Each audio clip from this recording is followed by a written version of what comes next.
test drove the Tata Nexon EV. And it was a great experience. It was so quiet that I didn't even realize when the car turned on. So that the guy had to tell me that, sir, on ho gaya, you know. You run the car for 9,000 kilometers a month. It makes sense to you for you to buy it. You recover that cost very quickly. You actually start making money on top of it. We use different cars than most other competitors. Shoffr has just hit 1 million ARR mark. Thankfully, revenue has scaled up. Great. Yeah. You can be asset heavy, you can be asset light, but you cannot be asset free. Someone or the other has to buy the asset. And so how you scale matters. I think the kind of problems you solve at different stages of scaling determines the kinds of things or the problems you face at like 1,000, 2,000 car level. We have a very high focus on driver quality. Scale obviously helps us grow our business, but scale also unlocks economies of scale, which in turn again is beneficial for the business. Of course. This business is primarily about buying an asset and sweating the heck out of that asset. Welcome to the show, Vikas. It's an absolute pleasure having you here at the podcast. Thank you for having me. Great. So before we dive in, I want to set the context straight for our listeners. So Vikas, you're someone who has basically taken the road less traveled, right? Venturing into a full stack EV mobility startup operating right here in Bangalore, right? It's basically a David versus Goliath story playing out here, right? Competing with the likes of very scaled up players, right? Ola, Uber, Blue Smart, right?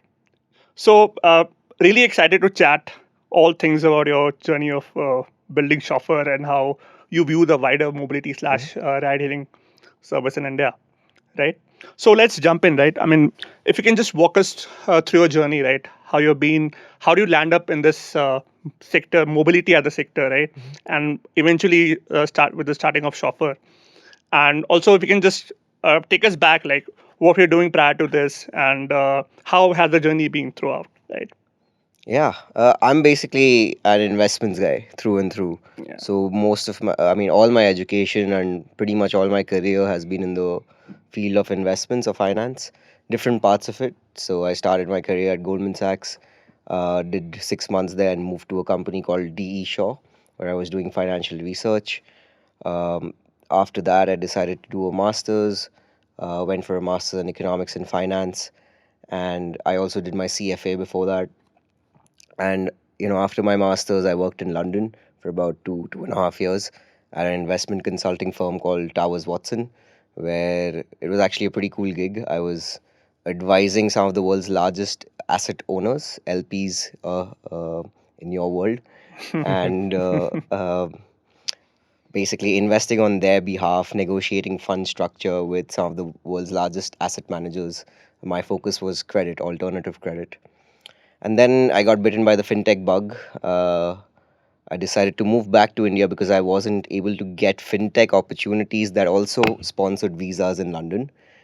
And I moved back to India, explored a bit, and landed up at Small Case, where I was heading business and growth for some time. And I quit. It was a great experience. I was at Small Case for 2.5 years. It was a pretty awesome experience. And then after I quit Small Case, I took a break, and in that period, basically I was kind of jobless. I was looking for the next thing I would want to be doing, and one of my friends was looking to buy an SUV, and I was kind of accompanying him for a bunch of test drives, and we test drove the Tata Nexon EV. And it was a great experience. While I'd known of electric vehicles for like a while now, that was the first time I experienced one. And it was so quiet that I didn't even realize when the car turned on. So much so that the guy had to tell me that, sir, on ho gaya, and it was smooth to drive. It was noiseless. It was a pretty wow experience. So we came back. We loved the car, but he's a Marwadi. My family's also from Rajasthan, and there was a 3 lakh price delta between the EV variant and the petrol diesel variant. And the most obvious question was, does it make sense for him to buy? And the thing to ask is, what is his utilization? So he drove about 1,000 kilometers a month, And for him to recover that 3 lakh delta, it would have taken him at least 5-6 years. Yeah. So it didn't make sense for him to buy because he was just, driving about 30-35 odd kilometers a day. But that essentially brought up the next question, which is, well, if this math is so great, because the math is very simple. Yeah. There's a trade-off of higher initial cost, but 90% lower operating cost. Yeah. So it's very simple. It's not like a complex model or anything. Like, we made that model in 5 minutes and we knew it didn't make sense for him. The obvious question was, like, why aren't, like, if this math is so great, commercial operators should be doing like anywhere between 200-300 kilometers a day. If you run the car for 9,000 kilometers a month, then suddenly, not only does it make sense to you for you to buy it, like, you recover that cost very quickly, you actually start making money on top of it. Correct. So that was the starting point of going down this rabbit hole, uh, which ultimately led us to start Shoffr. So when did you start? We launched in November 2022. 22. Number And July you're the only 2022. founder, or you have a co-founder? No, I have a right? Kisle. co-founder, Kisle. Great. Where did you meet him? He's actually been a friend of mine for Oh. like 13 years. So Okay. he was at D Shaw when I was there. Got it. We weren't working together, but we were, in a group of friends, and over the years we've grown obviously quite close. So we've been friends for a long time. He's a hardcore engineer Yeah. with a pretty stellar stint of his own. And when this happened, I bounced it off him. I was bouncing off this idea with like a bunch of folks, Yeah. because while it made so much obvious sense, no one was doing it like Yeah. that. Correct. Yeah. Like, there were people doing it with EVs, but not the way we thought we should be doing. Yeah. So he was one of the folks who I bounced this off from. He actually was involved right from the start in terms of building out the tech, Okay. but in like a part-time capacity, and then managed to convince him to join 2 months into it. Great. So, I mean, our listeners might not know this, but me, Yeah. Deepak, and you, we have interacted in the past, right? We have Right. had calls and we have discussed Shoffr, and I think it was a while back, around 8-9 months back, when Shoffr, from a commercial standpoint, was just taking off. And 9 months to 1 year down the line, I think at the eve of this new year, there was this LinkedIn post which has come up from your end, where you had put up that Shoffr has just hit 1 million ARR mark, and the fleet has grown to a 50 plus Right. kind of a thing. And recently, I think the fleet has grown even more Right. since that last interaction. So there's this insurmountable kind of a growth which Shoffr is going through, that phase, that early growth phase, which is something all the startup founders cherish, look forward to. So just picking up on that journey, if you can just give us an idea about how the journey has been from our last interaction versus sitting there in the, for the last, let's say, last 9 months, how that last 9 months have looked for Shoffr in terms of your market scale up, or your team size ballooning up, or your fleets that you have added. Just to get a glimpse of that would be really appreciated. Yeah, I think it's fair to say that fleet size has increased quite a lot in the last 9, 10 months or 12 months. We started 2023 with 5 cars. We ended it at 50 cars, and today we are like close to 70 cars. So in terms of fleet size, it's grown a lot. In terms of drivers also, it has grown equally, a lot, right? Like, we had 10-12 drivers. Now we have about, like, close to 150 drivers. In terms of and thankfully revenue has scaled up in a similar fashion. Yeah. We've managed to keep revenue per car numbers pretty, like, within a range that works well for us. Honestly, it's not the scale that we are uh, after as such. Like, obviously scale is great, but how we scale matters. If some of these metrics weren't shaping the way they should have been, I don't see a point in scaling as such. Makes sense. Yeah. So thankfully, a lot of things have aligned well and kept pace with the growth that we've had. The only thing that's kind of remained small is the team size. In terms of the HQ team and operations team, we still have just 5 people in operations Okay. and 4 people in the HQ team, including the 2 founders. Ah, Great. that's quite a small and lean team. Great, Yes, it great, Yeah. is. But we are looking to hire now. We are actually in that mode right now. Okay. great, So maybe that will also scale soon.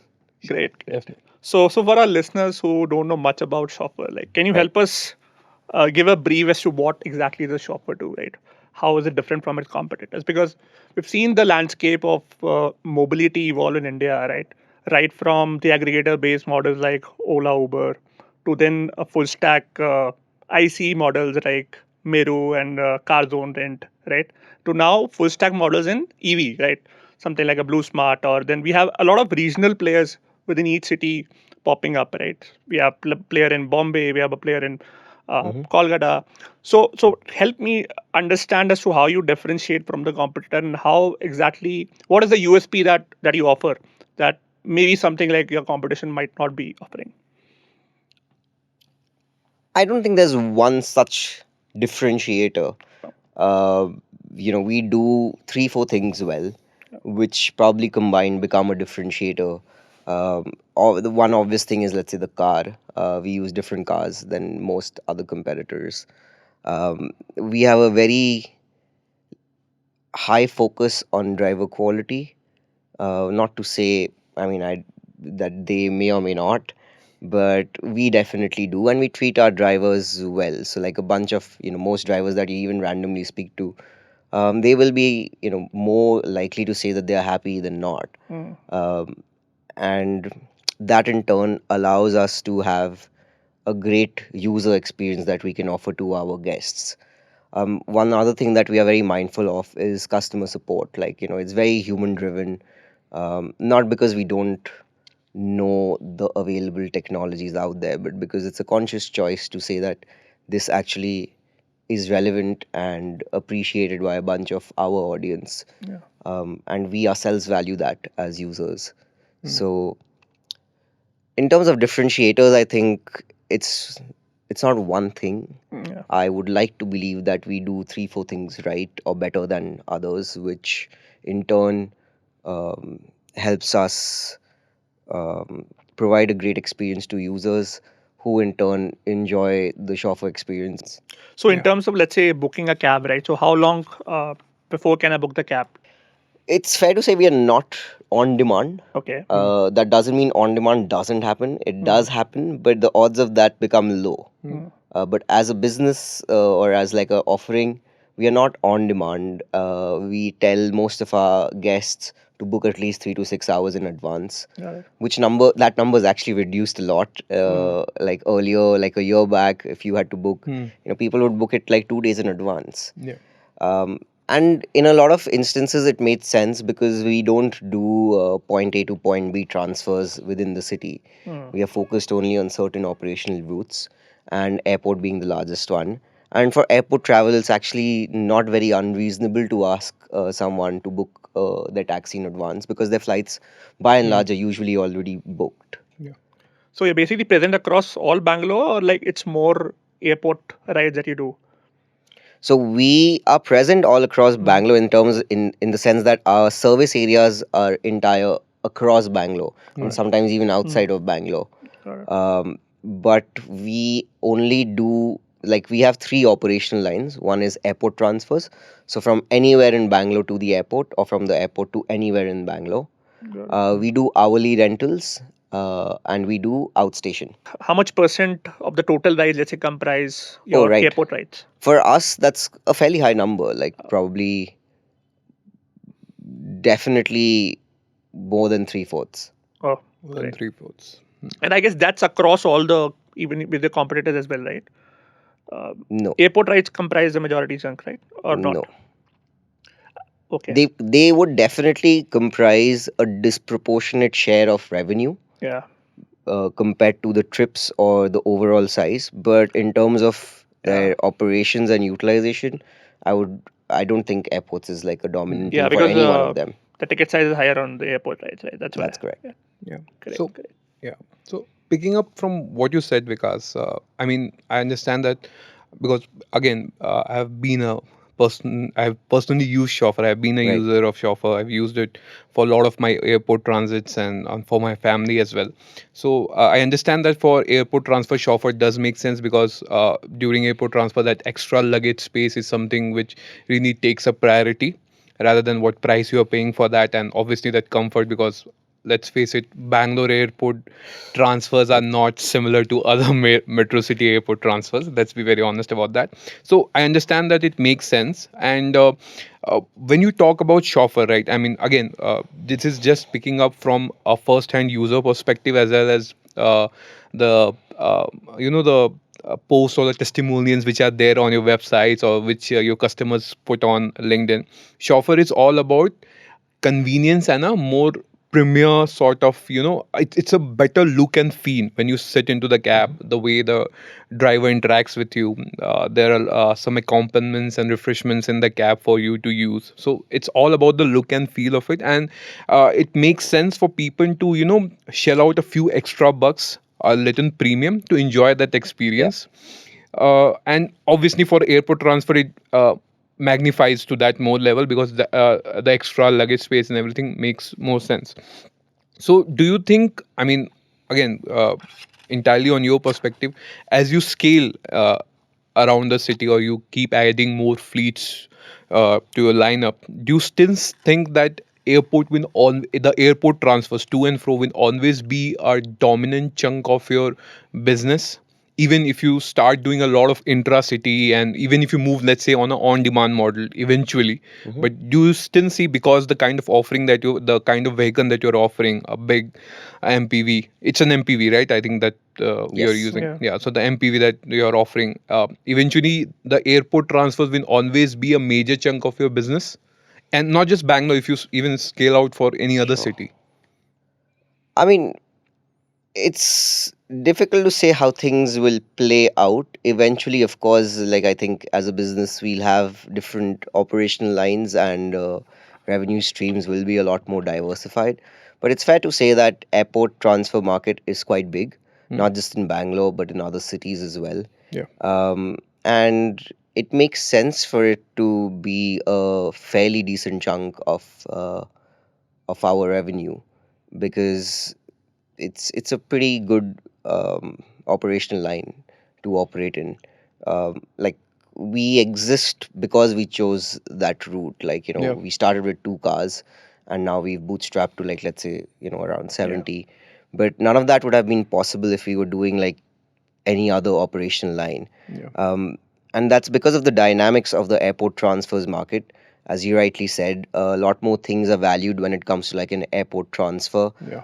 as opposed to, let's say, a 15-minute ride within city. Yeah. Um, and f- I think the way we look at it is that it's like a great GTM, Hmm. right? I'm not sure whether it will continue to be the most dominant revenue line 3 years down the 3 years down, but it's fair to say that we would like to build on top of what we have already built. And these are big markets to Yeah. operate in. Like the Bangalore airport market, for example, before even T2 started, Yeah. would have been anywhere between 1200 to 1500 crores, which is not a small market by Of any course. means, Of course. right? Of course. With T2 opening up and picking up, that number is only bound to increase. Yeah. So, and that's true for even other cities as well. Like, air traffic is increasing. There's a lot of bullishness in terms of, more passengers taking flights. So airports and new airports are opening up as well. So I think we like that market Hmm. a lot. So we will continue to have a focus there. But it's difficult to say that, okay, this will remain like a large Hmm. share of our overall Got it. business. So, Makes sense. Makes sense. so coming to your choice of car, right? You're using a BYD E6, right? Yeah. That's a MPV, right? Like you said. So, just I was just trying. I'm wondering, like, let's say once you scale, right, the proportion of intracity rides would obviously increase, right?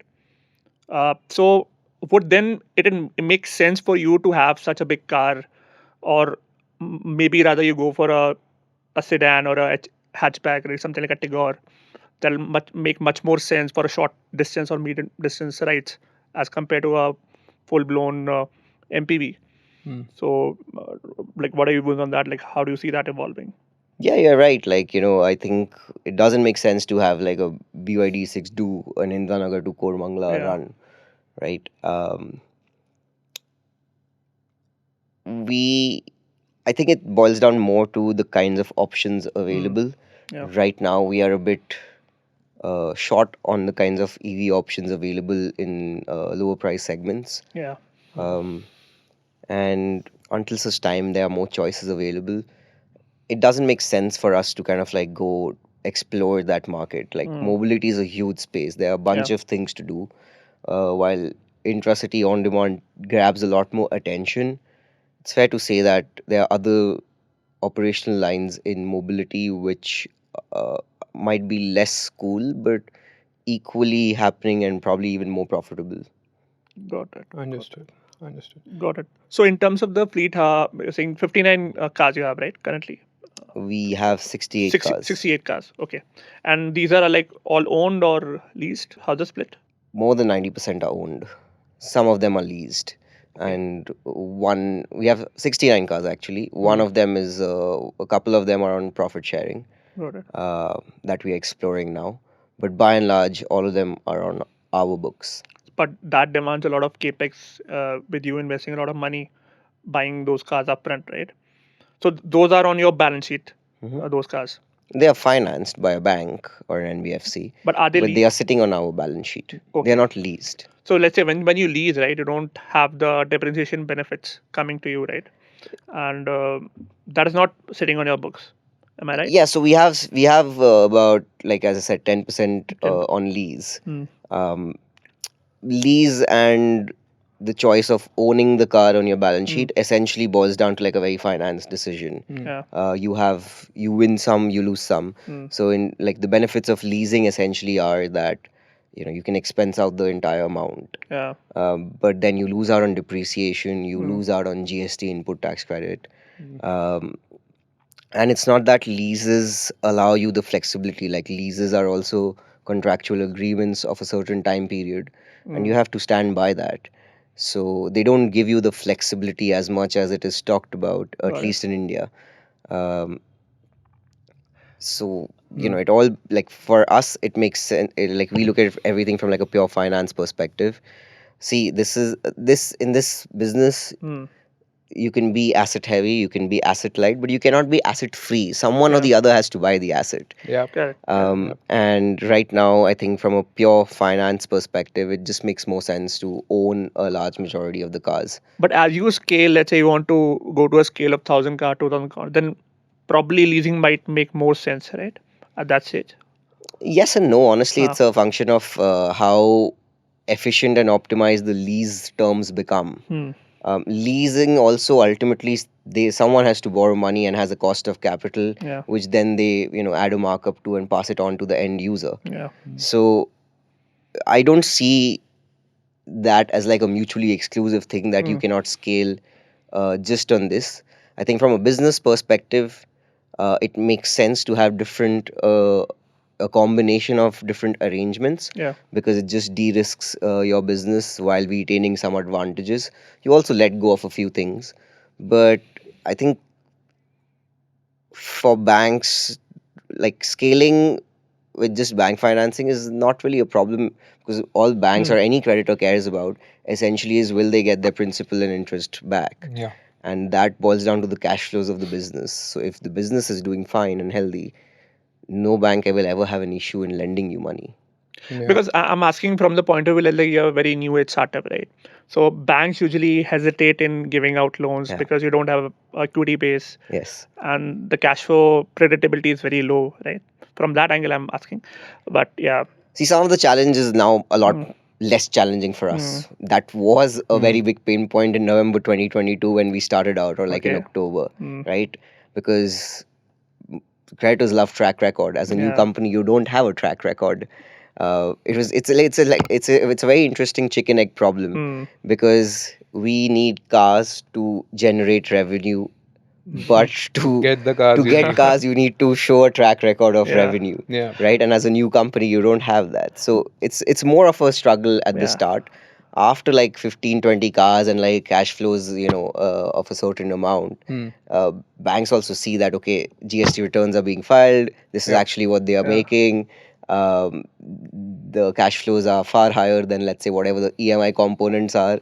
Banks will not care whether you'll be 50x, 100x. No creditor will. Mm. They will care Understood. about whether or not they will get that back. And if they see more than enough being made than what they have to get first, Yeah. they will do that. Yep. And Got it. also, it helps that this is in some ways asset financing, right? Hmm. Like you're buying an asset at the end of it. Yeah. So the cars do act as like a security. Mhm. Yeah. So what do you think? Is it, like, let's say I'm starting a startup here in the mobility space. Is it much easier to get loans from banks, or let's say I go to a domestic DFI and ask for a lease financing from them? Which way would I be going? Let's say Both will be difficult. both will be. Yeah. It's not that uh, it's easier to get a lease compared to a bank, and banks have a lot. I mean, they are more Yeah. stringent. They have a slower turnaround, but Mm. by and large, the risk controls in place would be 80% similar. Okay. So there's no escaping the need of a track record. For Hmm. example, you Okay. have to compensate that with something else. um, Understood. so Got it. as a startup, it is difficult to get uh, credit. Hmm. Understood. Yeah. Yeah. So, because just on that same, just picking up the point of your fleet only. I mean, I understand that the fleet has grown to 68 currently. Congratulations on that. But it's exclusively all BYD fleet, right? So, Yes. just picking up on that, when you talk about an EV, right? Because there is not a big track record of how an EV vehicle, both from a personal use case as well as a commercial viewpoint, how it moves across its life cycle in Yeah. terms of its salvage value. This is not a, I mean, there's not a steady track record on that, and I understand that that's where the most of the hesitations also might come from a Hmm. financing angle as well. Yes. But at the end of the day, when you talk about within that life cycle phase how it functions, at the end it boils down on the cell chemistry. Lithium ion battery, within that the sub chemistries, whether it's LFP or NMC, and how those cathodes are stacked and whatnot. And we do know that BYD is one of the pioneers as far as the battery tech is concerned, and the suppliers to the whole world in terms of their capabilities and the manufacturing and whatnot, and R&D and everything. So did that have had some kind of a vein when you looked for a strategic partnership in terms of your fleet, or was it purely a financial call? No, I mean, absolutely, it did. Like, at the end of the day, we were putting our own money. So we Hmm. had to do, we did all the research that was out there. We did want to start with the Nexon, but the Nexon wasn't available for commercial usage at that point in time. So we had to look at alternatives. And, absolutely, as you said, that there is an uncertainty around the salvage value of EVs. Yeah. And there's not much that can be done. It just needs a bit time and a lot Yep. of track record behind it for there to be a bit more certainty around, and for creditors, and to gain more confidence. But that will happen as a secondary marketplace evolves, as more time passes by. And determining, while you can't determine that, you can see what helps you de-risk that risk, Hmm. Yeah. right? So there is no escaping, if you're in the EV business today, what that salvage value will look like. There is no answer there.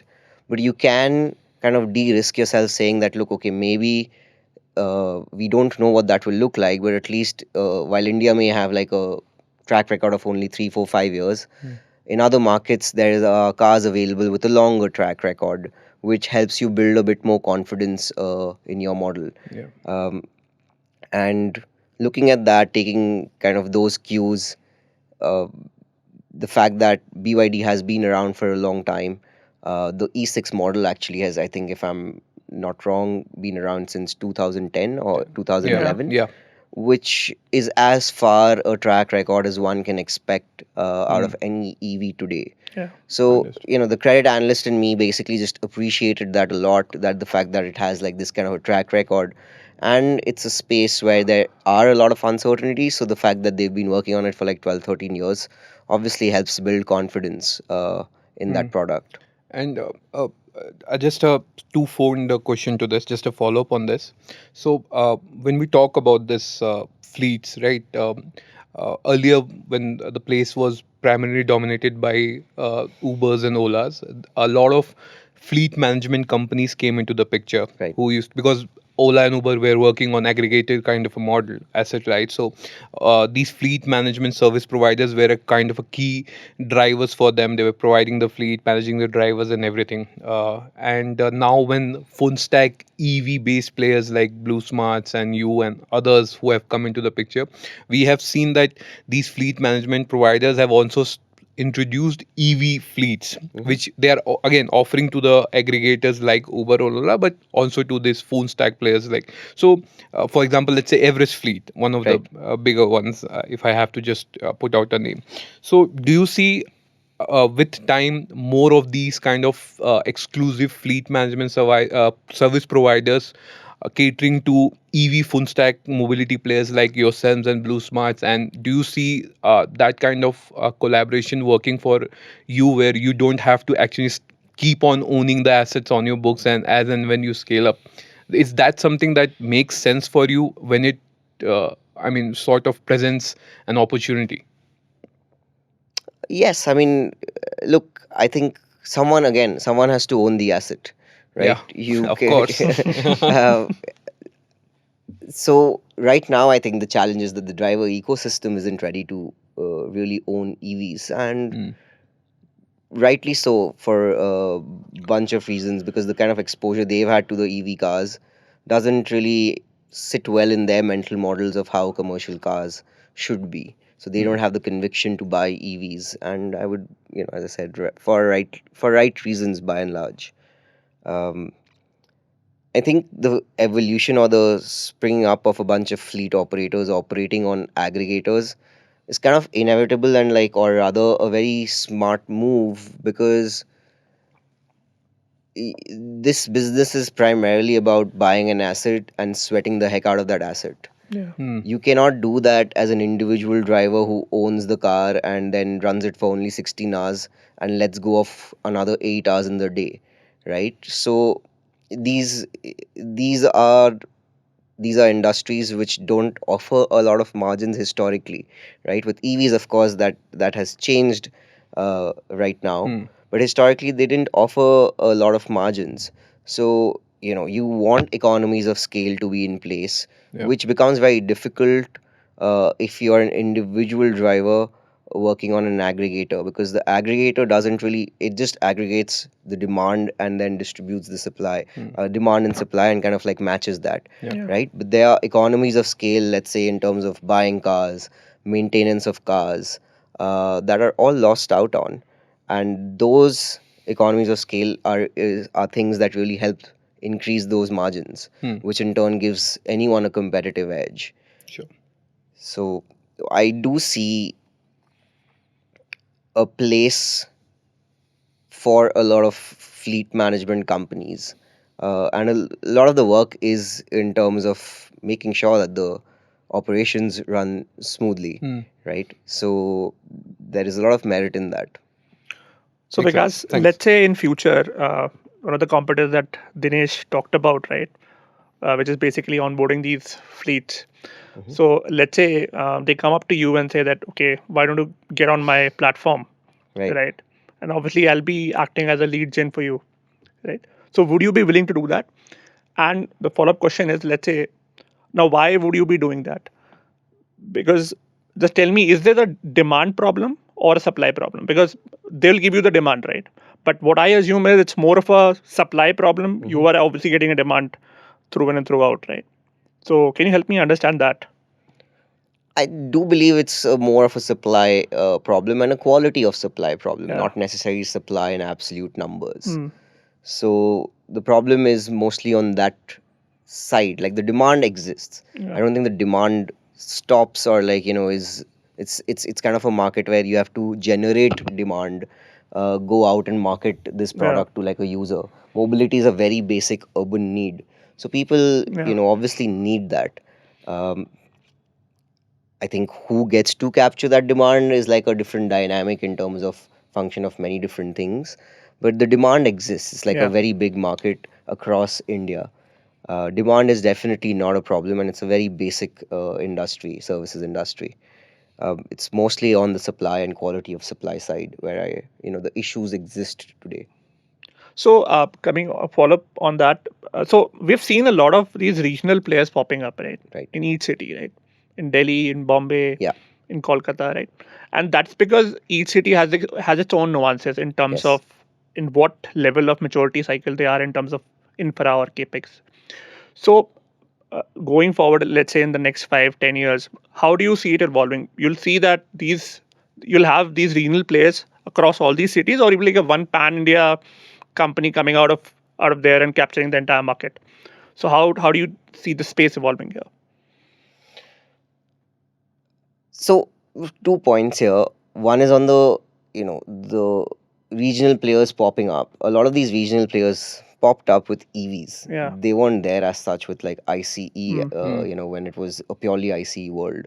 And the reason for that was primarily because the national players that did exist weren't adopting EVs then, Yeah. which kind of gave an opportunity to a bunch of regional players to kind of Yeah. start this out. Now that has changed, especially let's say with Everest onboarding a bunch of EVs across cities in India. Mm, but I do feel it's inevitable that some sort of consolidation will happen sooner or later, or there'll be Yeah. companies that get weeded out and companies that survive. It's just the natural trend of most industries. It's not something specific to EVs or taxi industry in general. Hmm. It's a broader thing that I believe in, that when such growth happens, in diverse pockets, Hmm. overall it's inevitable that some consolidation is going to happen in that space. Mm. Understood. Okay. Understood. Yeah. So, just picking up from what he said and your answer to that, uh, currently you're operational only in Bangalore, right? Yes. That's what I understand. So, I understand that Shoffr being a premier offering, convenience over a price, makes sense for a market like Bangalore, where if you compare it with other metropolitan cities or tier A cities, the public infra, somewhat lags when you compare it to the likes of Delhi or Mumbai, right? But when you move to those markets like the Mumbai's and Delhi's, obviously regional players are there who are working on a full stack EV kind of a model, but I don't think they're offering a full scale MPVs for customers. They're still offering those hatchbacks and to some extent sedans or compact SUVs at the best case scenario, but not full fledged MPVs. So for markets like let's say Mumbai or Delhi, where the public infra is more or less, or let's not say more or less, very better than or very good than Bangalore, then do you see a still a Shoffr kind of a premier offering Mhm. uh, finding its place among those regional players, or do you think that for those markets are more of a scaled down kind of a play with the Shoffr's name, experience and everything, but a scaled down, when I say scaled down in terms of vehicle that you're offering, that would be more feasible in terms of unit economics or in terms of what the customers in those regions might demand for? I think there's a place for premium increasingly in the last 2 3 years, and now where a place for premium has evolved just because of more disposable income, as well as the quality of services that are offered across cities. Mm. You're absolutely right that different cities have a different dynamic when it comes to the infrastructure that's available. The problems of the taxis, or like, let's say a problem of an Uber and Ola in Bangalore versus that in Bombay, are going to be very different, Yeah. because the city is different, the users are different, the drivers are different, and the whole dynamics are different. But as a general rule, I do believe that premiumization has kind of taken its hold in India over the last 2 3 years, and we see that play out in a bunch of different aspects. Yeah. Um, but it boils down to, like, we are a premium service, but we are not premium in pricing. It boils down to value for money. Value for money. And I think as a country only, we really appreciate value for money, Of course. right? Yeah. So in that sense, I think there is a big scope across India, even in cities where infrastructure is a lot more sorted. And it's not like premium players don't exist there; they do. Yeah. They do, yeah. Like, Delhi is actually one of the biggest markets for premium players. So is Bombay. Hmm. So those already exist. And then there's like the B2C side and the B2B side. B2B side, premium demand has always been Always there, there, and yes. it's across all cities. Yes. So there is definitely a need, or not a need maybe, but there's definitely a decently sized market that already exists on the B2B side for premium. And I think B2C side, premium has been picking up a lot, and increasingly, people either want, I mean, they've always wanted value for money, but in the last 2 3 years, we see also where people don't mind paying a lot extra also for, having the right convenience or the right experience, or for quality, basically. Understood. Got it. Yeah. So coming to your fleet, right? Again, so what is the useful life of these cars, BYD? And let's say post, like obviously you're early in the game, but once you utilize the entire life, what happens to those cars? Do you replace the battery or you replace the car? Honestly, if we knew the exact answers, we would be have like much better financing terms and would start, like, doing other things as well. But our belief is that, so BYD, these cars, at least for BYD 6 cars, they come with like a 5 lakh kilometer warranty. Yeah. So the life is essential, definitely till that time, you're covered under warranty. Post that also, it's not like something that, the moment you hit 5 lakh kilometers, the car stops working. It's kind of like your phones, where there's a battery health, and over time, as you use the phone, battery health goes from like 100% to 95% and 88%. And then after a certain point, it becomes unusable for your phone, at least, right? Yeah. The battery can still be used for other things, but from a phone perspective, it stops becoming unusable or too painful to use because you have to charge now very frequently. It's kind of similar for cars, where the battery health degrades over time with the cars being used. But what changes is essentially, instead of, let's say, the range being 500 kilometers at 100% battery health, after, let's say, 5 lakh kilometers or X lakh kilometers, that number might become 90%, and you'll get like, closer to 400, 420, 430 kilometers, Got it. which you can still use, just that the efficiency of the battery has now reduced over time. Understood. It's obviously yet to be seen what that degradation will really look like in practice, Got it. in Indian conditions. But I think it's fair to say that there is a life that goes beyond warranties for these cars. The question will be more on the usability, and w- when that starts becoming problematic. Let's say you can only run the car for like 100 kilometer, and then you have to charge Yeah. every 100 kilometers, and it becomes kind of, in that sense, unfeasible feasible to use the car.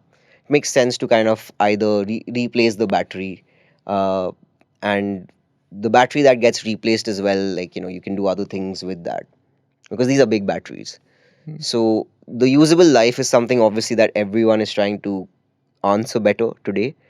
um, but I do suspect that there is a life that comes with warranty. Yeah. There is a life that exists post warranty, and after that, you can replace the batteries and kind of repeat that cycle all over It's again. like a life too for them, Yeah. right?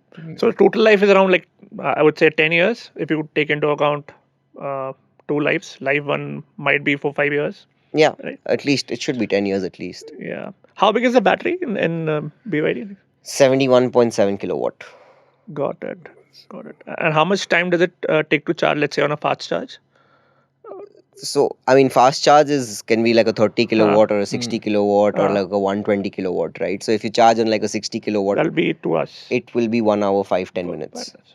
If you charge on a 30 kilowatt, then it will be about more than 2 hours. Got it, got it. So what infra are you using in terms of charging? Because I'm assuming, uh, I mean, you must be having a hub there in Bangalore, right? Yes. You'll be parking the cars, and might be the slow chargers that you'll be using overnight.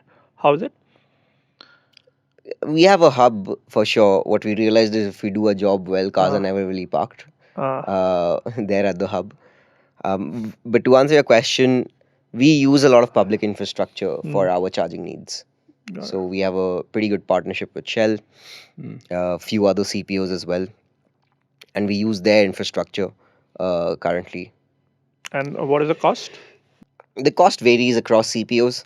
Yeah. So if as a retail person you want to go and like get charging done, I think at Shell it might be anywhere from 24 rupees a unit. At other players it might be 18, 20, depending on who you go to.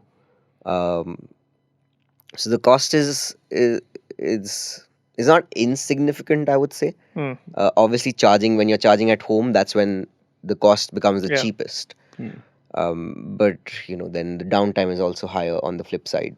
A per kilometer cost comes around 1.5 rupees. I If you're assume. charging at Yeah. home, yes, it would be 1 rupee kilometer. And these guys more or might be less. charging some commission from you as well, right? The public infra guys. I mean, they charge a Shell, rate to us. I do not. What do you mean by commission? like a let's say per kilometer, a cost comes to around 1.5 rupees, right? Does it include the commission as well from these infra providers? So the infra providers are basically, they don't care about per kilometer, right? They care about No, I'm their just per saying in the unit. blended. Is it the blended cost including the commission, or commission is separate? Yeah, as in their service fee, whatever. Yeah, that's not much. You're saying. It would be at best like come down to like maybe 2.5 rupees a kilometer, Got but it. it would still be pretty cheap. Got it. Well, like a CNG might be 6 rupees, or diesel petrol would be around 10 Yeah. rupees, right? Great, understood. So, because now coming one of the crucial aspects of which something which has always been a sort of a plague when you talk about the ride-hailing ecosystem is been the customer experience, which has for which a lot of these big aggregator platforms have faced a lot of flack on social media or offline.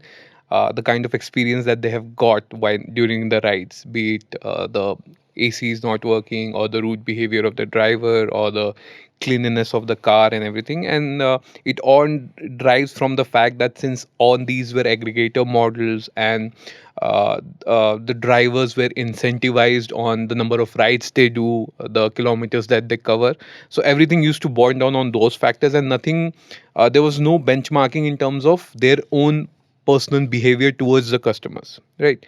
But I understand that Shoffr is all about user experience, all about customer experience. And since you are running a full stack model, the onus of the demand is not on the driver.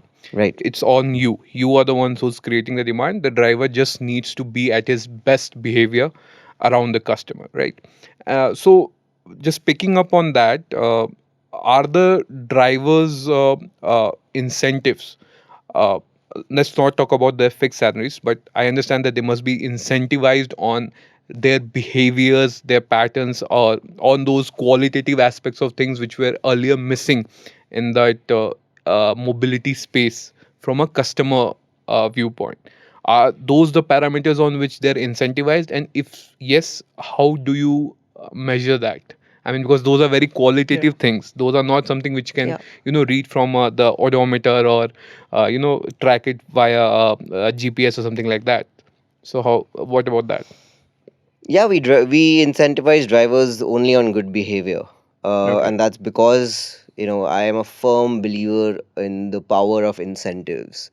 Like that's kind of like a superpower. Everyone, whether they are drivers or employees at like a large tech firm or a startup, incentivizations essentially determine the behaviors of people, and we don't want drivers to think about the trips they are doing because it's not their job. Their job is very simple, which is to drive safely and take care of our guests. And we incentivize them only on that because I could set like 100 different SOPs, but if I incentivize them just on trips, they're not going to follow the SOPs, or it's kind of stupid of me to Yeah. expect them to follow those SOPs. Uh, so hence we align the incentives with the outcomes that we want, which is basically drivers ensuring that they drive safely and take care of our guests and give them a good experience. And you're right that there is no quantitative way to measure that, and hence we rely a lot on feedbacks, because we promise a certain service quality to our guests, and we make it very accessible for them to raise issues if those aren't met. Mm. So our all of this stems from the a very basic belief that while if everything goes smoothly, you may not come and tell me that, but if something doesn't go as we had You will told flag you it it out. Yeah. will, Yeah. you are very likely to come and tell us that, Yeah. on one platform or the other. Yeah. So it stems mostly from that, and we monitor those things very closely, and we make it very accessible for people to kind of enable, give the pass that on to us. Great. So how many drivers you have? We have around 140, 150. So just tell me one thing. You said that it's not the owners of the drivers who bring the business, right? So can they reject the ride? Let's say they don't want to do the ride. Can they reject it? There's no concept of rejecting a Okay, ride, they don't have right? this There is permission. no ability to reject or accept a ride. They basically are doing a job. Hmm. Like, you can't say no to a work that you Yeah. have at office. It's kind of like that, right? Mm. Got There it. are, of course, instances when they don't want to do a ride, or are Yeah. too tired, or are not feeling well, or Hmm. those kinds of things, and they reach out to us, and we kind of you know then make those adjustments and make sure that they are not doing that. But there's no concept of rejecting a ride, just the same way there's no concept of accepting a ride. Understood. Understood. Understood. So how many rides are you doing on a daily basis? um, we do well. I'm not going to go on Okay. exact numbers. Okay. So I'm gonna frame it in a different way. So let's say how many rides would you be needing per day at your current utilization level to break even? It's fair to say that we are operationally profitable, by the way, Got it. and I think last in December, we or rather in November, we became profitable at a corporate level as well. um, See, there's no in general industry standard, right? Because it boils down to what are your biggest costs, Hmm. and then depending on what they look like, in turn what revenue you need to generate to more Hmm. than cover those costs, Okay. right? So the EMIs will be different across folks in the industry, Yeah. because some will have different cars. Even those who have the same cars will probably have different financiers offering different terms to them. Mm. Um, so that is one. Fuel cost will be more or less the same for everyone, Yeah. and then driver cost will again be different for different people, but within a certain range. So there's no one number that I can give you that Mm. this is how it should be, but I think it's fair to say that costs by and large Hmm. for the same asset should be within like a range of plus minus 15% differentiation, not more than that. Got it. And you're like breaking even on unit level, on per car level, right? We have been breaking Profitable. CM to positive. yeah, we have been breaking even at like a unit level since pretty much Oh. the first month we started. Oh, that's Yeah. great. That's great. Nice. So that's great because I mean just picking up what you said that you're break even at a unit level or at a per car level. So I understand that since the customer experience is so good and people vouch for on the basis of that experience, people vouch for Shoffr, be it on social media or be it testimonials which are there on your own website. And me as a customer, my experience was really good, and I also referred it to a lot of my friends who Mhm. are especially for their airport travels. If they're looking for an alternate for airport travels, I was more than happy to tell them that you can try Shoffr and Thank you. feel good for yourselves. Yeah, most welcome.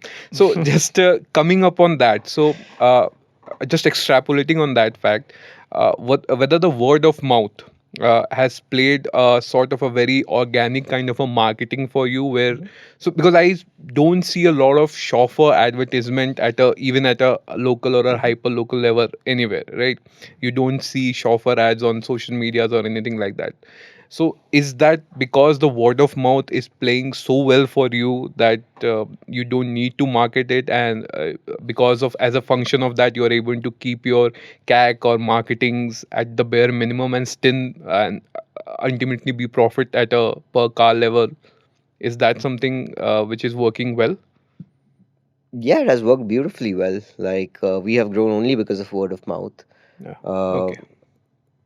we do a lot of hard work to make sure that the experience is right, which in turn automatically, organically rather, brings about this love that we receive from our users. Mm. And that has helped us a lot. Like that's pretty much the main reason why we have grown the way we have. It's not to say we will never do marketing or anything, Yeah. but all of these things come at a cost. And there are, even the word of marketing essentially, while in some ways it's a zero cost of acquisition, right? But like for example, providing customer support, Hmm. a human behind that, right? That has played a very big factor in ensuring the Hmm. overall guest experiences of a certain quality. Hmm. Now, do I attribute that cost to like Hmm. operations? Do I Or attribute marketing, that yeah. cost to acquisition? Hmm. It's difficult to do that attribution, and there's no right answer. But it has definitely helped in making that word of mouth game very strong. And ultimately, I do believe that that's one of the best ways of reaching out to new people, is when a trusted source goes and tells them and recommends something to them. Hmm. So we are very happy that we've managed to kind of engender that, and that would remain the focus as we grow to kind of have that going as much as we can, because a lot of expectations are set, a lot of goodwill is created in that process, and it's something that you know people keep telling us that at some point this will not be the case, and at that point we will see what Hmm. alternatives we can do, but we would definitely like to keep that going. Also, we don't like a lot of things that have been become a lot more commonplace now. Like in some ways, Kisley and I want to build a service that we want to be users Yeah. of, right? Hmm. I don't want annoying push notifications. I don't want email reminders telling me, hey, book a ride and do Hmm. this, because we hate that as users. We don't do any of that. And sure, I'm sure that costs us in some way, in terms of some user not choosing a chauffeur, but we are okay with that, because by and large, we find that to be a very annoying thing, and we would not like to annoy our users and guests. Hmm. Yeah. We would like to give them a delightful experience and service, so that whenever their needs arise, they automatically think of us and use us. True. Great. True. So as you scale, right, tech would play a big role, right? Because see, operating at a small level, you can do things in an Excel or a spreadsheet, right? But once you scale, you have to use tech, be it route optimization or scheduling of cars. So are you doing it currently, or how is it done currently? Is it all automized, or how's it? Yeah, I mean, we have a lot of tech even now. I mean, Hmm. we've had that for like the past 1 year. Yeah. And in this, like in a space like this, there are two kinds of it, right? One is on Yeah. the user facing side, Yeah. Yeah. the other is on the back end side. Uh, it's fair to say that on the user facing side, we could use a lot more upgrades. Hmm. But that is not what is broken in our opinion, from a user perspective. It's Yeah. the offline experience that has Yeah. been broken. And we are a bootstrap business, so in a prioritization of resources, beautifying the things digitally was probably a little lower on the priority list. We chose to focus on the offline experience, which was broken. Yeah. But it's fair to say that a lot of amount of work has gone into the back end side of things, because that has real impact from day one, Yeah. right? Like whether it's a driver app that you can use to make operations smoother, Yeah. whether it's route optimizations, whether it's even optimizing for Google Maps bills, which can be pretty high. Yeah. So all of that is like a lot of back end work Hmm. that has gone to make operations a lot smoother, and helped us have real meaningful Yeah. impact in terms of reducing costs. Great. So, again, talking more about tech, so EVs generate a lot of data, right? Yes. So, are you tracking those kind of data in terms of getting a sudden jerk in the car or battery going down, some doors left open. Are those sort of metrics or data points that you measure currently, or Some of maybe? them. So can you Like elaborate we on? look at a lot of the battery related, speed related Okay, data. We look at AC related data. got it. Uh, you know, not, I mean, while you can capture all kinds of data, Mm, not all of it is useful Yeah. anyways. yeah. So these are all 80-20 things, right? Mm, Like you'd mm, want to capture things that give you a large disproportionate amount of mm, benefit to the amount of work you have to do to yeah, analyze that data, right? So it's not to say we will never analyze all of it. We will just uh, prioritize the analytics we run on these things. yeah. So a lot of battery related and Mm, speed odometer related things that we look at now, um, primarily, but we do have access to all of that data, yeah. uh, and at some point it will make sense for us to go deeper into that entire base.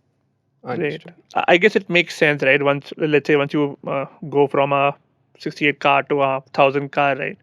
Some car may be having a battery going down, right?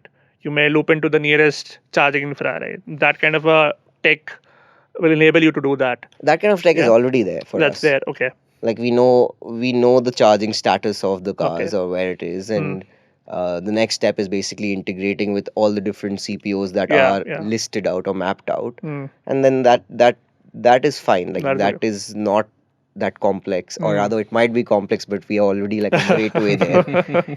I meant more from like a battery health perspective, Yeah, yeah. and how that charging is looking and so on. Got it. We get a lot of data from CPOs as Hmm. well on Hmm. charging patterns. Yeah, got it. Take- So let me ask you this, Vikas. So when you look at this, again, if you look at the likes of Ola and Uber, prior to COVID, one of the offerings that they had was that pool model or that ride share model, right? Right. Uber had their pools and Ola had their share, where you pool a ride with a couple of people, you sacrifice on the ETA, but you gain on the, I mean, what basically the bang for the buck, right? So that was there and it was very popular. uh, but again, post COVID, because of the social distancing norms and Of everything, course. that entire piece had to be taken out, obviously. So, do you see that play kind of seeing another light in the day in the coming phase, and especially with full stack operators like yourselves and the others like Blue Smarts and all, from a unit economics perspective, making sense? Because obviously, it does make sense for the consumer who's ready to sacrifice on the ETA. But for an operator, uh, uh, do you see that it becoming a feasible kind of an offering? And again, from a scale up perspective as well.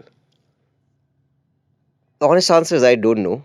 Okay. Uh, I would suspect it makes a good amount of business sense because you get to, instead of charging let's say 1x that you would have for a ride that maybe is like 5 kilometers, you get to charge essentially 1.4 or 1.5x for a ride that's now not Six. 40 Yeah. 50% Hmm. higher in Hmm. that sense, Hmm.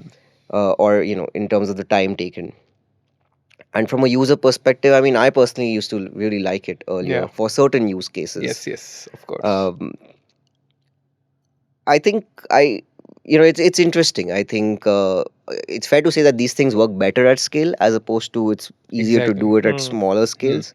It's actually probably the converse is true, that it's easier to do these things at a larger scale when you have a large data set or rather set of users trying to book a ride. These things are better or rather more efficient, but they will also have like a regionality aspect to it, because I remember I'd taken this a pool ride in Calcutta, and Calcutta is very different, let's say, than like a Delhi or a Bangalore.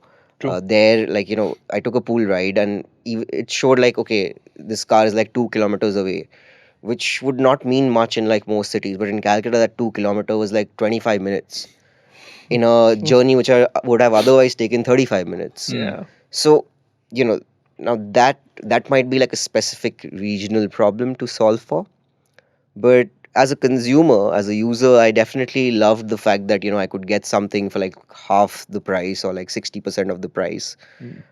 and I would I wouldn't mind the by and large the ETA's time delta there, and the fact that I had to share a cab with someone. Great. So one thing more, would you be like, or have you looked at B2B partnerships with corporates? Because that's a very strong pitch for them also, right? In reducing the carbon footprint. Mhm. And obviously you lock in the customer and the revenue is more predictable, more reliable. So have you done something on this, or you plan to do this, or Yeah, we that's already something? have a bunch of corporate partnerships that play. Okay. A large number of users uh, work at companies, and they might be founders or they might be in senior positions. And if you love a service, it's kind of a natural extension to say that, okay, I want the same one in the office Hmm. setting as well. Hmm. Uh, so we've over the last 6 to 10 months, we've had like a bunch of corporate partnerships come our way, and it's again all been inbound. So it's something that we actively do. You guys Got it. should look at it. Yeah. Yeah. Great, great. And also, what about on demand, right? Because BlueSmart has recently, some time back, started their instant booking Yeah. option. So, would you be going to that route or Not in the near future. not? To do on demand Hmm. well, you basically need a certain amount of scale. Yeah. And more than that, like, that's not something that we are focused on in the Yeah. near future. Hmm. There are other segments of mobility that we would rather choose to operate in. And whenever we do on demand, it will have to be, uh, in a manner that we think would continue to deliver the same level of Hmm. experience. Understood. Um, so, not in the near future, at least. So, because uh, when you look at, I'm not just talking about from the perspective of the ride hailing space, but I'm talking about for any sort of any sector or any business. There is always this sort of an opportunity to either horizontally or vertically back or forward integrate, right, to Mhm. get a larger share of the pie. If you're operating as an aggregator model, there's a opportunity to own vehicles. If you're operating a full stack, there's opportunity to have your own infra as far as the charging and everything is concerned.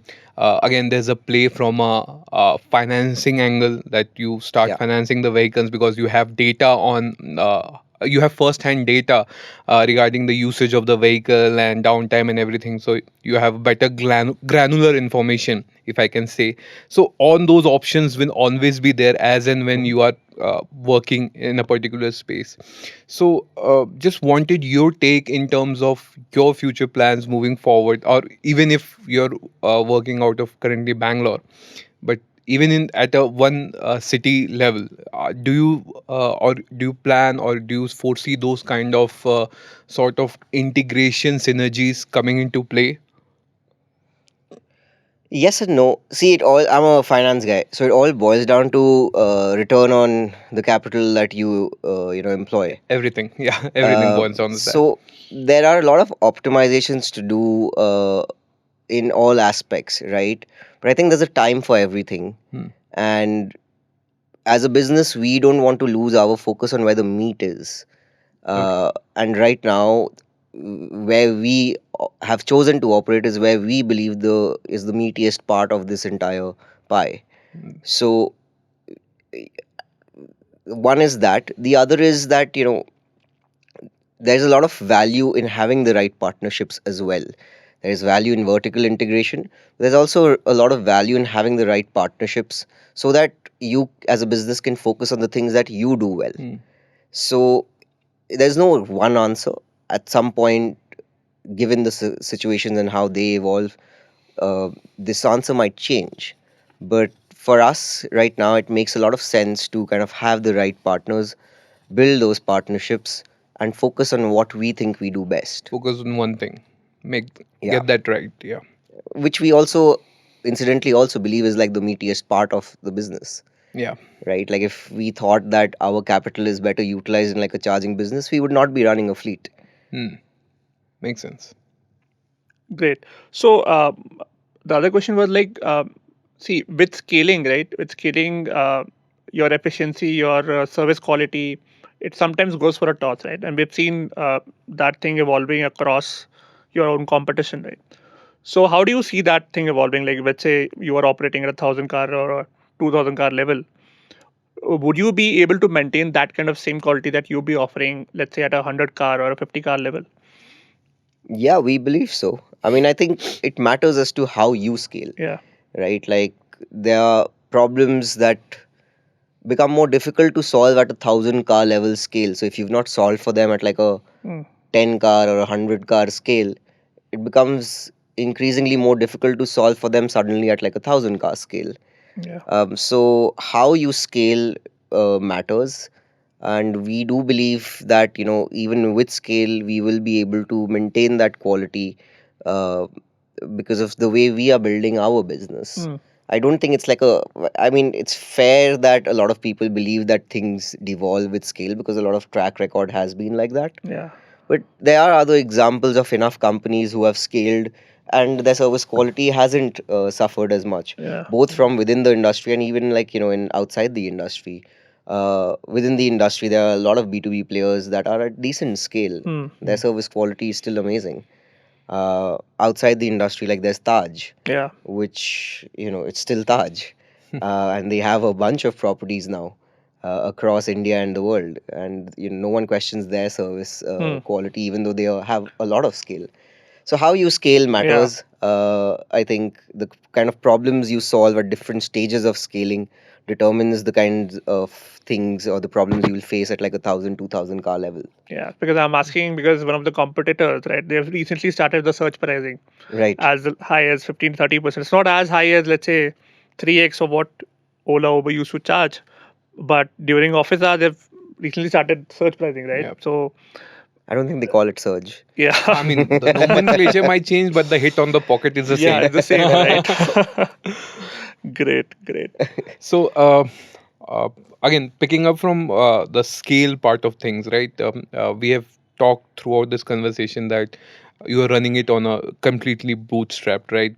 Bend it from 1 car and bend it to 60K now, and still bootstrap because from the very first car level, the unit economic made sense for you. That was the priority. So, just wanted your take on that. Is it by design, whether that's something consciously that you guys decided on right from the very first set go that we keep it bootstrap? Because obviously when you take in an external funding, be it venture capital or otherwise, there's always this pressure to scale up at a very big pace, right, to justify either the valuation or the reach or the exits, whatnot. So, was it by design, or I mean, or and is it something that's going to be the kind of same over the next 1 or 2 years for Shoffr, or was it like just test it, get the unit economics right for the first 50 cars, and then probably take external capital and replicate it for 500? It's not one answer. There's, a bunch of different things led to this. We do believe in having skin in the game, which is how we started it, Hmm. right? It's not like, let me take a step back and say, look, it's not like we won't raise external funding or averse to it or whatever, but we're very mindful that we want to build a business that generates more value than what is given to us. And the best way, or rather, the best way that we thought we should be doing that is to first kind of build out a lot more validation in what we are doing ourselves, and test it out with our own capital. And to a very good extent, that thesis has played out. Um, and we see that playing out consistently. Hmm. So that has been like a very big reason. Um, See, with external funding, sure, like, it's fair to say that growth chasing is there, but it's important to keep in mind that almost everyone wants the same thing at the end of the day, which is Yeah. a good return on their investment, Yeah. Yeah. right? So paths may be different to that, views on how to get to that end goal might be different there, but it's important to keep in mind that everyone wants the same end outcome, which is a great return on their capital. Yeah. And we also want the same thing. So in that sense, we don't see it as like a very differing goal at all. In fact, so I think the trick is to find the right balance between scaling and scaling sustainably, Hmm. which I think there are investors who get that, there are investors who don't get that, just like there are people who have different kinds of views on the same, Hmm. objective data point. As I said, I come from the investment Yeah. space. Yeah. Even looking at the same balance sheet and same income statement and same cash flow statement, different analysts will have different views Yes. on the same objective data points, and different investors will have different views. And that's what makes for a market. It's true for even private investors, and for us, the as founders and running a business, it's important to find the right investors whose values and objectives align with us. Yeah. Yeah. No, completely agree. In fact, scaling sustainability is the new theme in the private investment space for the last, let's say, 12 to 18 months. And yeah, I totally agree with Yeah. you. At the end of the day, it's business. Everything is a business, be it an investor perspective or an operator or analyst. Money, the ROCE or ROE should make sense. So yeah, Great. agree. I grew up in like a very middle class joint family that where it was a joint business as well. Yeah, Um, okay. there was always a very simple goal that okay, you have to earn more than you spend, Spend, of course. and that is not rocket science at the end of Yeah. it. Yeah, it's It's kind hard of work, yeah, but it's it's kind of business ingrained. Yeah, 101. yeah, of course, it's kind of ingrained in your. If you come from a business background, doesn't matter which scale, but Yeah. yeah, it's kind of ingrained in your thought process. So, yeah, Great. of course. So, one more question in terms of the FAME 3 subsidies, right? They're going down. So, also the allocation towards OEM has gone down this year. So, do you see the financing costs going up with that? And I mean, I see the cost of purchase Yeah. or ownership go up with that. Hmm. Cost of financing is always going to be a function of the liquidity available in the system, Hmm. not subsidies per se. Hmm. Okay. So, while maybe the decrease in subsidies might turn away a few potential buyers that otherwise would have gone down this route, cost of financing is kind of decoupled from the subsidies offered or not. Cost of financing is more influenced by the liquidity in the system and what the central banks are doing as opposed to what the subsidies in a particular sector are being offered. Got it. So No, I'm asking because it'll be tougher for these OEMs because it'll be costly for them, right? To make these. Well, they pass on the cost, right? So Yeah. ultimately, whatever subsidies were given, it's kind of like the OEM is given that because it makes distribution of that subsidy easier, but the benefit is passed down to the end customer. yeah, Yeah. So when the subsidies are reduced, the benefits passed down to the end customer also reduce. Hmm. So sure, I'm pretty sure that will impact the OEMs in some manner or the other. Yeah. But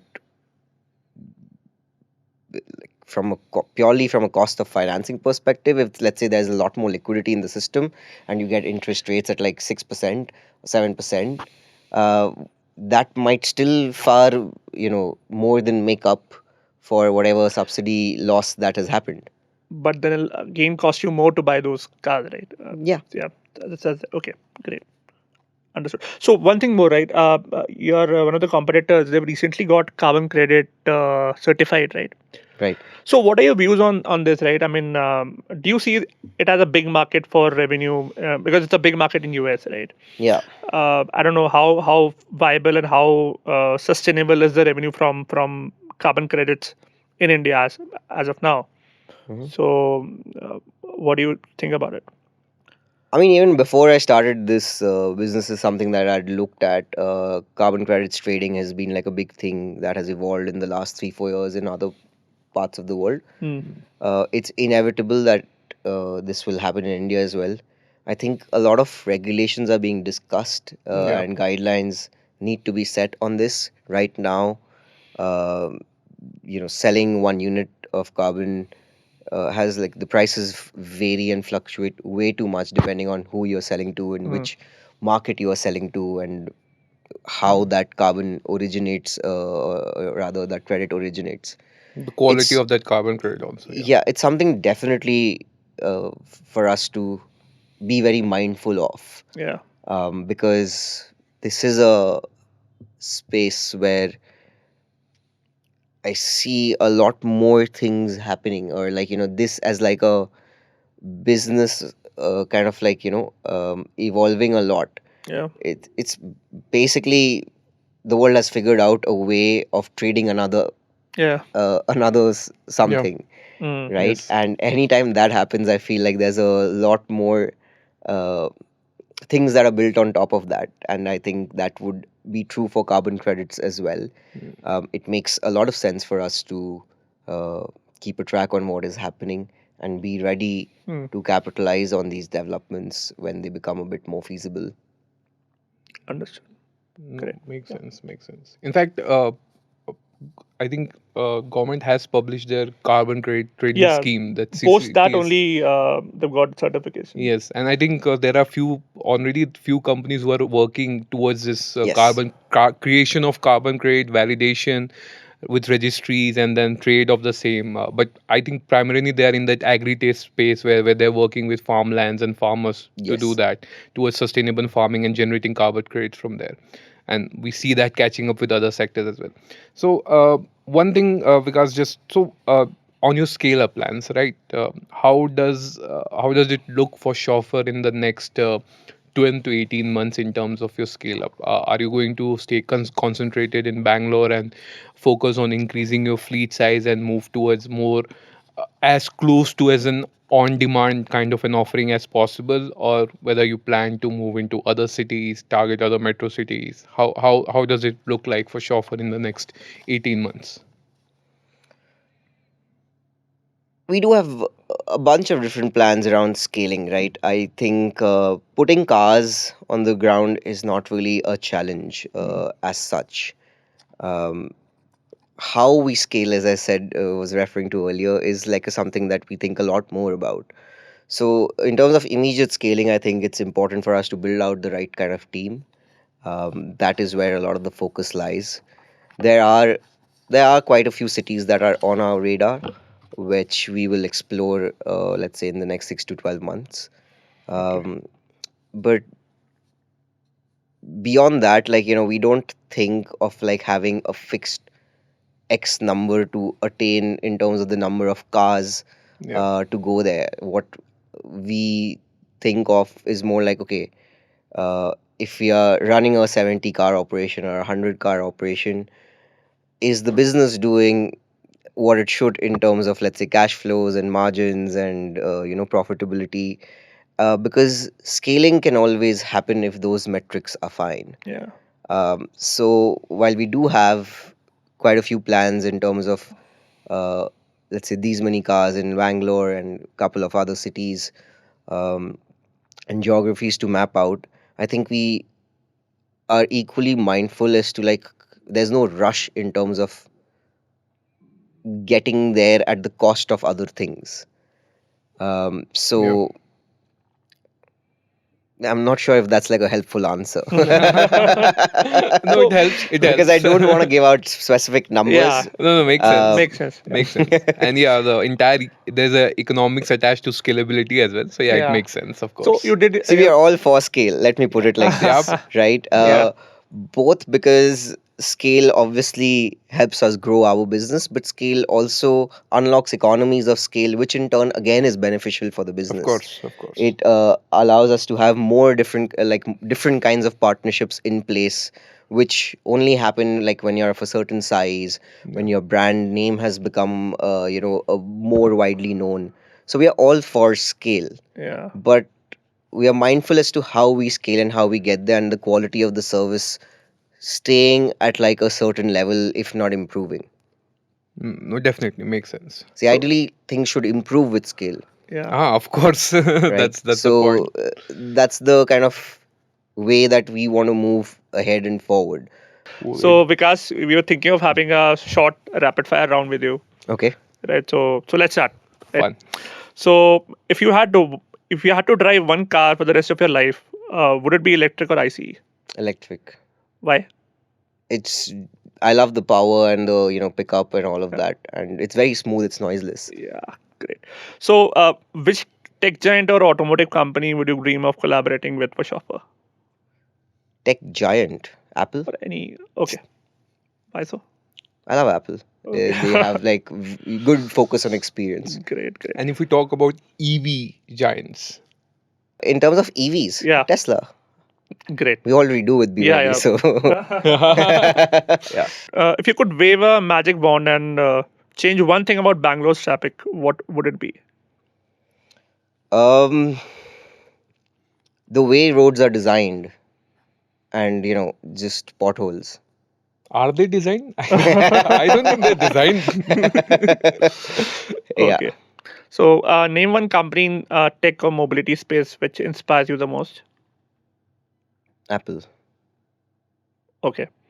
Was the first car you ever drove, and do you have any special memories associated with it? Yeah, I drove a Maruti 800, and I have a lot of Oh. memories associated with it. Great. Whole India has memories associated with Maruti and India. So, okay, next question. By 2030, what percentage of cars in India do you predict will be EVs?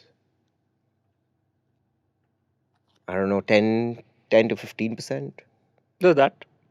It could In- be a in lot the- higher. I mean, I think I'm being a In the lot more. passenger space, commercial, it might be on the higher side. Commercial would 90, definitely be yeah. higher than that. I think Yeah. on the passenger side also, I would not want to say more than 30%. It's a very big bet. Yeah. And these cars have like 15 years life, like the IC ones. Mm. So while a lot of new car sales might be EVs, the older cars aren't going to disappear, which will basically mean that the base will just become larger. Yeah. Makes sense. Which Indian city do you think will adopt EVs the fastest and why?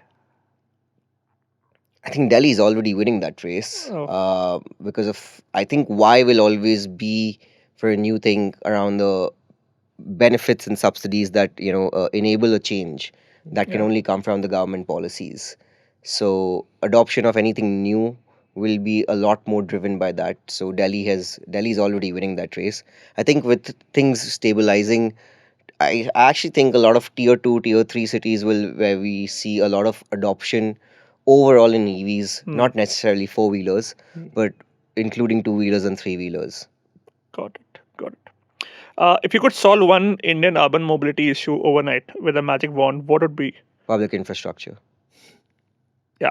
Okay. So, and just to finish, there's a couple of questions from my end because you have been and you have worked in investments and now you're an entrepreneur. So, your favorite entrepreneur?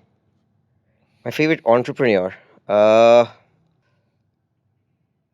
I would say I have two of them. One is like the world's favorite, which is Steve Jobs. Yeah. Just because of the kinds of products he's built and how he's built the business and the weightages that he gave to things when people didn't even, think that they made business sense. But he had a very good understanding of what users want Yeah. and a good experience. Yeah. The second kind of entrepreneurs that I take inspiration from is not one, but it's like, a very broad way to say that the generic Indian business family. Um, Running a business is difficult, and it's so many thousands and thousands of families in India do that, and there's a lot of value and merit in how they build. So I don't have like one name on that category, Understood. but it does teach a lot about business 101. Got it. And lastly, your favorite investor? My favorite investor. In the VC world. Anything. Public markets, private markets, anything. Yeah. One guy that Any whose, public, private, because you were in whose the- in the investments public acumen market, you really cherish. Simply, it could be anything. I like Warren Buffett, but not because for his investments, but because of the way he sees investments and the advice he gives out. I like him because he tells pretty much the entire world to go invest in like index funds because he knows how difficult it is to beat the market, Yeah. right? But he himself is like a very contrarian investor because he also knows that that's where the real alpha lies. Yeah. If you take a bet that everyone else is taking, then you will not be able to make alpha. Yeah.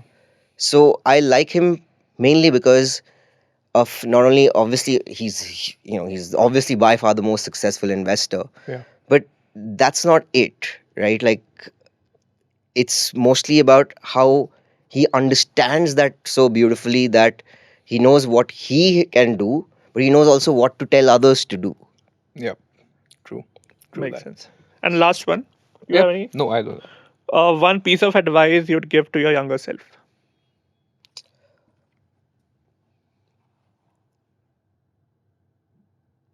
For our viewers, Vikas is fairly young, but still. I would tell myself that it's important to find the balance between patience and taking risk.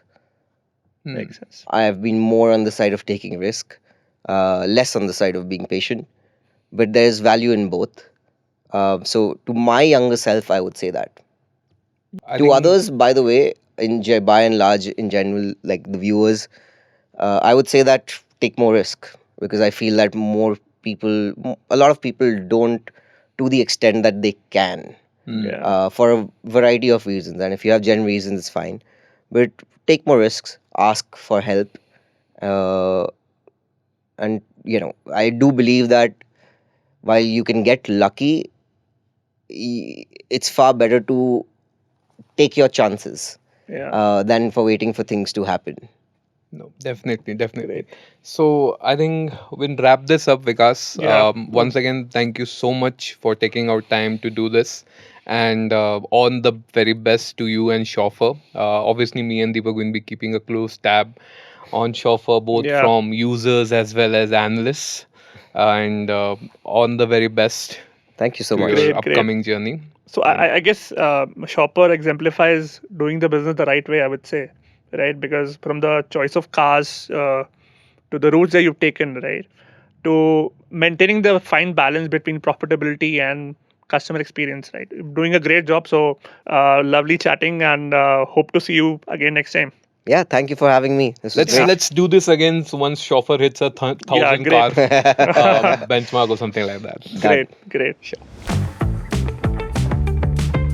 You have any questions? तेरे पास है question? पूछ ले cut कर देंगे Candid नहीं रखना है. ठीक है मैं पूछता हूँ. I have some questions. How much time is left? 1 घंटा हो चुका है. With a rapid fire. Okay.